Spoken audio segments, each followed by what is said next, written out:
গত কয়েকদিন থেকে ভারী বর্ষণে সবজির বাজারে কিছুটা আমদানি কম থাকলেও দাম সহনীয় পর্যায়ে রয়েছে। এ নিয়ে বিস্তারিত জানাতে নীলফামারীর সবজির বাজারে রয়েছেন সহকর্মী শাকির হোসেন বাদল। সরাসরি যাচ্ছি তার কাছে। বাদল, এটি নীলফামারীর অন্যতম একটি বড় পাইকারি সবজি বাজার। এই সবজি বাজারে শুধুমাত্র নীলফামারী সদরের যে কয়টি উপজেলা এবং সৈয়দপুর উপজেলা সহ আশপাশ কয়েকটি উপজেলায় প্রায় বলা যায় যে 20 থেকে 25টি ইউনিয়নের সবজি চাষি এখানে এসে তাদের উৎপাদিত সবজি বিক্রি করেন।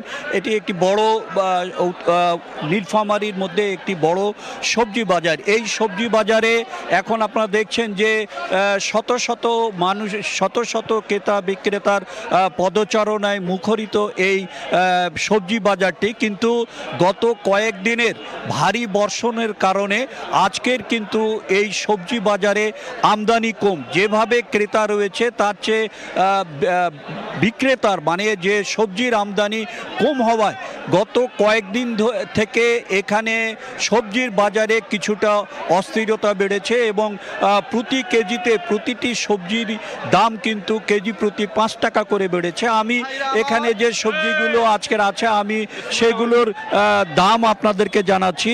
পটল হলো 18 থেকে 22 টাকা, করলা 35 থেকে 40 টাকা, লাউ প্রতিটি 20 থেকে 25 টাকা, বেগুন প্রতি কেজি 30 থেকে 35 টাকা, ঢেঁড়স প্রতি কেজি 25 থেকে 30 টাকা, চিচিঙ্গা 22 থেকে 25 টাকা, শসা 25 টাকা, চাল কুমড়া প্রতিটি 20 থেকে 25 টাকা, মরিচ 80 টাকা, বরবটি 30 টাকা। আমরা এখানে ক্রেতাদের সাথে যারা পাইকারি যারা খুচরা বিক্রি করেন সেসব ক্রেতাদের সাথে আলাপ করেছি।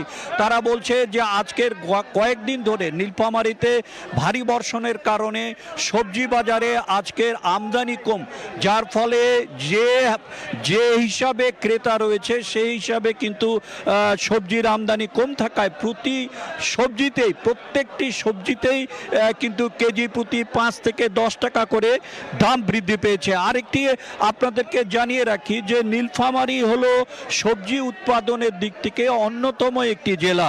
আলু যেমন এখানে অন্যতম একটি দেশের মধ্যে সর্বোচ্চ ফলনশীল একটি জেলা, তেমনি কিন্তু সবজির উৎপাদনের দিক থেকেও কিন্তু নীলফামারী হলো একটি এখান থেকে এই নীলফামারী সবজি শুধুমাত্র এই অঞ্চলেই না সারা বাংলাদেশে কিন্তু এখান থেকে সবজি সরবরাহ করা হয়।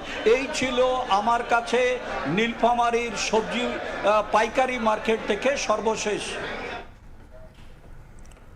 সরাসরি যুক্ত ছিলাম নীলফামারী থেকে।